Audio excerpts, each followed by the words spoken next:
Salut, bienvenue dans un autre épisode de McLab TV. Aujourd'hui, je veux vous parler du palais mental.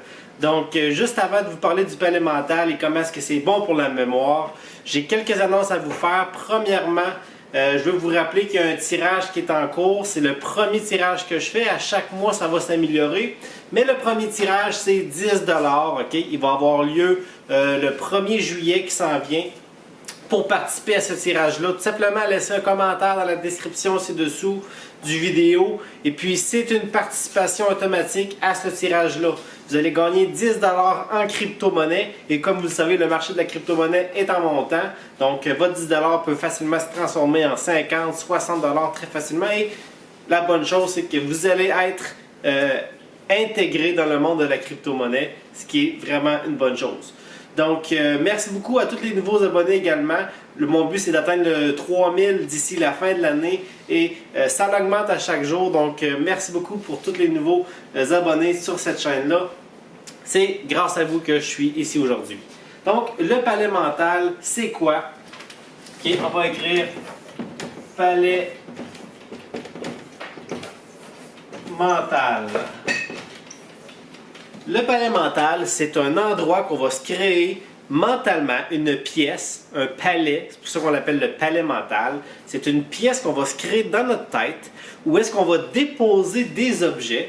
Et puis, à chaque fois qu'on va vouloir se rappeler de quelque chose, on a tout simplement à entrer dans notre maison mentale et aller chercher cet objet-là à l'endroit qu'on l'a déposé. Grosso modo, c'est ça. Allons plus spécifiquement dans les détails. Et si tu veux que ça fonctionne, fais l'exercice avec moi pendant qu'on regarde cette vidéo-là ensemble. C'est pas compliqué. On va y aller très simple. On va prendre ta chambre à coucher. Okay? Ta chambre à coucher, c'est l'endroit que tu connais probablement le mieux dans ta maison parce que c'est ton lieu secret. Il y a simplement toi qui connais les lieux de ta chambre. Donc, le premier palais mental qu'on va créer, c'est lui de ta chambre à coucher. OK? Donc, probablement que ton lit est ici. C'est juste un exemple, OK? Et puis que peut-être la porte est là, et peut-être qu'il y a un garde-robe là. Peu importe comment est-ce que ta chambre est faite, c'est ton palais mental. Et je veux qu'en ce moment, tu te fermes les yeux et que tu puisses t'imaginer ta chambre à coucher. Donc, imagine ta chambre à coucher et puis focus sur 5 différents points dans ta chambre. Okay? Donc, je veux qu'il y ait 5 lieux dans ta chambre qui soient spécifiques. Donc, un lieu, tu peux te concentrer sur ton lit, okay? Sur le dessus de ton lit. C'est la première place. Ensuite, vis-à-vis ton garde-robe, c'est la deuxième place. Et ensuite, troisième place, peut-être près de ta commode. Autre place, peut-être que tu as un miroir dans ta chambre, puis peut-être que ton quatrième endroit pourrait être le miroir. Mais c'est important de se créer 5 lieux mentaux dans sa chambre et de les voir visuellement dans sa tête. Une fois que c'est fait, félicitations, tu as ton premier palais mental et maintenant je vais te montrer comment t'en servir. Et c'est là le pouvoir du palais mental et vous allez voir que notre palais mental, on va le grossir et le grossir énormément avec le temps. Là, on parle simplement de votre chambre à coucher, OK?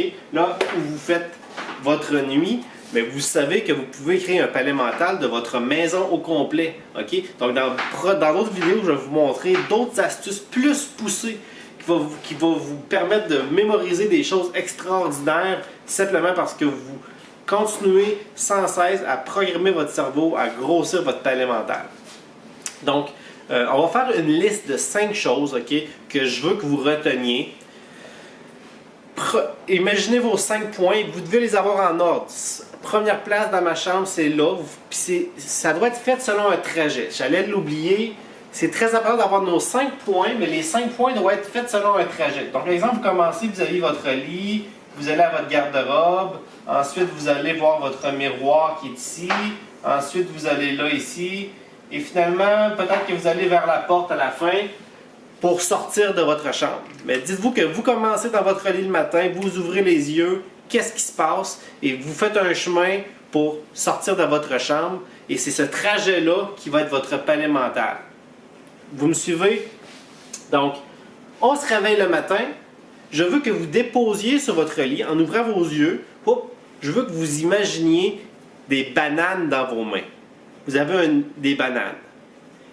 Vous laissez les bananes, ensuite vous vous levez et vous allez vis-à-vis votre garde-robe. Et puis à votre garde-robe, vous regardez, puis soudainement il y a un vampire dans votre garde-robe. Waouh, il y a un vampire. Il fait vraiment peur.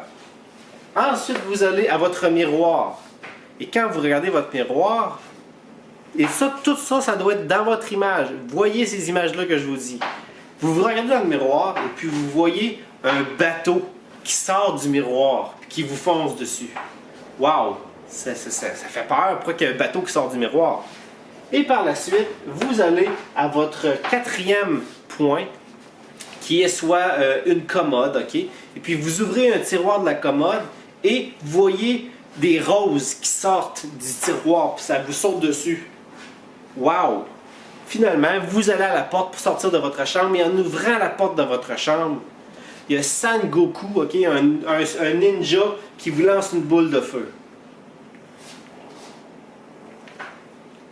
Ça a été long de faire l'histoire, vous dire tout ça, mais dans ce contexte-là, je vous ai fait retenir 5 objets très facilement parce que vous avez créé une image mentale.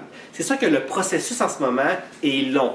Je vous dis chaque chose, je vous explique chaque image et ça doit être fait parce que je parle. Mais une fois, au fur et à mesure que vous allez vous améliorer et que vous voulez vouloir retenir des choses, ces images-là vont être instantanées puis vous allez déposer les endroits rapidement sans avoir à vraiment faire un effort. Au départ, oui, maintenant c'est peut-être plus difficile et je veux vous prouver qu'on se rappelle de ces 5 choses-là, ok? Donc, on s'est réveillé. Qu'est-ce qu'on a vu sur le lit? Est-ce que ça te rappelle des bananes? Wow! Ensuite, on est allé dans le garde-robe. On rouvre la porte du garde-robe. Qu'est-ce qui s'est passé? Il y avait un vampire. Donc, je t'ai fait rappeler le mot vampire. J'aurais pu dire un arbre, mais tu t'en serais rappelé du mot arbre. Tu t'es rappelé de vampire. Ensuite, dans le miroir, qu'est-ce que tu as vu dans le miroir? Il y avait un bateau qui sortait du miroir, puis c'est pour ça que tu t'en rappelé, je t'ai fait rappeler du mot bateau. Par la suite, on est arrivé à notre commode, on a ouvert notre commode, et puis soudainement, oui, exactement, des roses ont sorti de la commode de l'armoire. Finalement, on arrive à la porte, on roule la porte, et qu'est-ce qui se passe? Sangoku est là, puis il nous lance une boule de feu. Vous vous êtes rappelé de Sangoku, le ninja qui lançait une boule de feu. Si je t'aurais dit à la place, ok, je veux que tu te rappelles de 5 choses. Aujourd'hui, là, je veux que tu te rappelles de 5 choses. Sangoku, vampire, puis là, je t'aurais nommé les 5 objets, juste là, banane, puis je t'aurais dit, dis-moi-le dans l'ordre, tu n'aurais jamais été capable de le faire. Aujourd'hui, grâce à ce truc-là, grâce au truc de palais mental, on peut déposer des choses. Donc, exemple, vous voulez aller faire votre épicerie, vous dites, bon, je veux faire une petite épicerie tantôt, puis là, je veux pas l'écrire sur une liste, je veux juste m'en rappeler dans ma tête de ma liste. C'est bon, je dépose des bananes en me levant dans mon lit, je vais dans mon garde-robe, et puis là, je vois des oranges qui pendent dans mon garde-robe. Et par la suite, je vais à mon miroir, et puis je me regarde dans le miroir, puis je vois des céleris qui me pendent aux oreilles. Waouh, des céleris qui me pendent aux oreilles. Intéressant. Et finalement, je m'en vais dans ma commode, dans mon armoire, et puis je tire ça, puis là je vois du pain. Waouh! Il y a juste du pain là-dedans. Intéressant. Finalement, je rouvre la porte, et puis là j'ai une chute de boissons gazeuses qui chute sur moi. Je vais aller à l'épicerie, qu'est-ce que je fais? C'est simple. Je me dis, quand je me suis réveillé, j'avais des bananes, je suis allé dans mon garde-robe, il y avait des oranges, et puis je suis arrivé devant le miroir, j'avais des céleris, donc je dois acheter des céleris, et par la suite, je suis allé à ma commode, j'ai tiré, il y avait du pain, donc je dois acheter du pain. Et finalement, je rouvre la porte et la chute de boisson gazeuse sur moi. Ah oui, je me rappelle, je dois acheter de la boisson gazeuse. Très facile, c'est le palais mental simplifié. Mais maintenant, dans les prochaines vidéos, je vais vous montrer comment on va l'étendre avec d'autres pièces. OK? Donc ça, c'est la prochaine étape. On va grossir notre palais mental avec d'autres pièces. et puis plusieurs autres trucs qui s'en viennent dans les prochaines semaines. N'oubliez pas de laisser un commentaire dans la description ci-dessous pour participer au tirage. Merci de me laisser un pouce en l'air, ça m'encourage énormément. Et on se voit dès demain dans une prochaine vidéo.